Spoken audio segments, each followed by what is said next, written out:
You know, it's really fun. I sit down and talk to the voice of Goofy and find out that you're from Dallas. Yeah, I lived in Dallas for about 12 years before coming out to Hollywood. No kidding. Do you have great memories of Texas? I love Dallas. I lived in Houston. My radio career got started in Bonham, Texas, which is a little 500-watt station up there. I can't even remember the call letters. Really? In Bonham? In Bonham. Were you a DJ? Or I was a DJ. And swept floors? And I did everything. Board I op? was the chief engineer. I was sold time. I was a DJ. I got to develop characters. It was a lot of fun. Do you remember your first time on the air in Bonham? Oh, sure. Were you nervous? Yeah. Well, very nervous, because, you know, it takes a while to learn the board and, you know, working the turntables and everything, and, you know, then you try and get that great voice. You put on that great voice, and now, you know, it was a lot of fun. Leave your mic open when you're not supposed to, all that stuff? Oh, many times. Many times. And, did you wow records? Yeah, you don't back time them right. Gosh, I played Santa there, where we stuck a styrofoam cup over the thing. Ho, ho, ho, ho, ho. You know, we'd have call in. Wow. What do you miss the most about Texas? Gosh, the people were great. I-75 I don't miss, but I understand they fixed that. So Central has finally been widened. It's amazing now. That's what I hear. And at Bottlenecks at the North, it's another 5-year project now. No, I love that. started stand-up comedy in Dallas, too. There was a place up on Greenville Avenue called the Comedy Corner, which I did from 1982 until I came out here in 87. You know, I bet I've seen you there. Probably. You know, probably wasn't funny, but I was there. To make that leap from stand-up comedy, which is not an easy life, hard to make a living, but can open some doors. Did the door open for you through stand-up, or did it open because you were persistent and had the right voice? Stand-up was the best training ground for coming out to Hollywood and developing, because if you can do stand-up, you can do anything. And because you can take the abuse now? You learn to take the abuse. And when I came out here, I lucked out being at the right place, right time, with the right sound, because they were looking for Goofy, and Goofy was my very first animated character audition in Hollywood.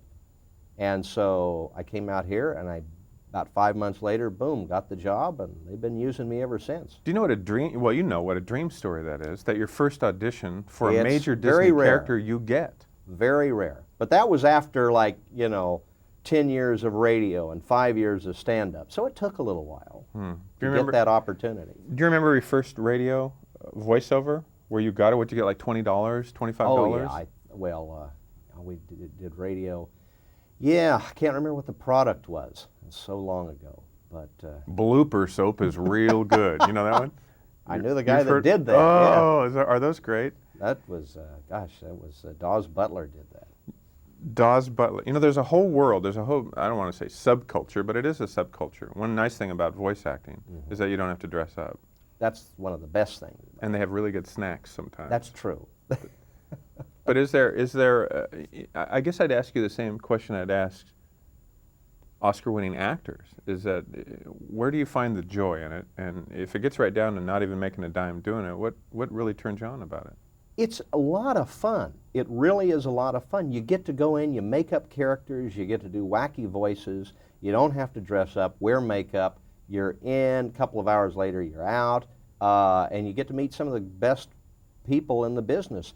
Actors that are voice actors generally don't have much of an ego. They don't necessarily crave the spotlight. They love what they do, and they're great people. Goofy in this movie, what's different now about Goofy than, say, when you first started in '86 or the mid-'80s? When we started, he was a little bit more one note. It was just whoosh, whoa, and would fall down.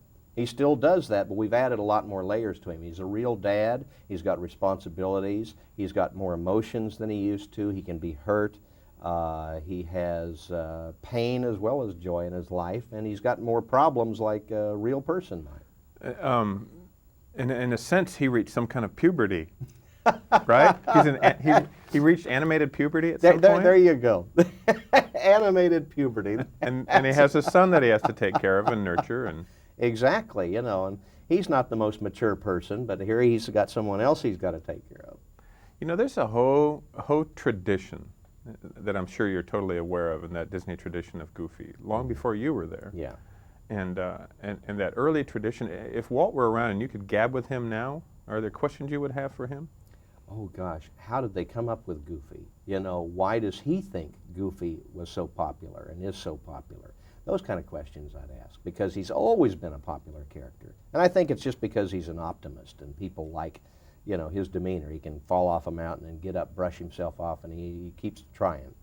My daughters always say that I'm goofy. You know, when we saw the last Goofy movie before this one, you know, that's you. That's you. And don't embarrass me, Dad, like Goofy. But it's okay. Yeah, I get that a lot too. I get that a lot too. It's really an okay thing. Do you, maybe this is not a fair question because you have a lot of years left to do Goofy. But because you've been doing it for what, 15 years now? Do you plan to go another 15 year or until the day you drop? I would love to do it till the day I drop because it's just fun, and I know everybody over there. I hang around with the other actors, Mickey and Minnie and Donald. They're good personal friends, so it's like going home. You know, it really is, and it's a blast. They don't let us work together as much as they used to because we crack up too much.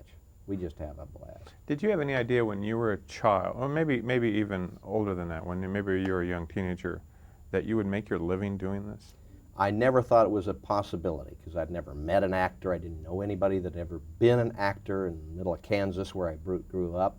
I didn't think it was a viable alternative until I just said, I've got to try this. And it was the persistence and just saying, I'm going to try it.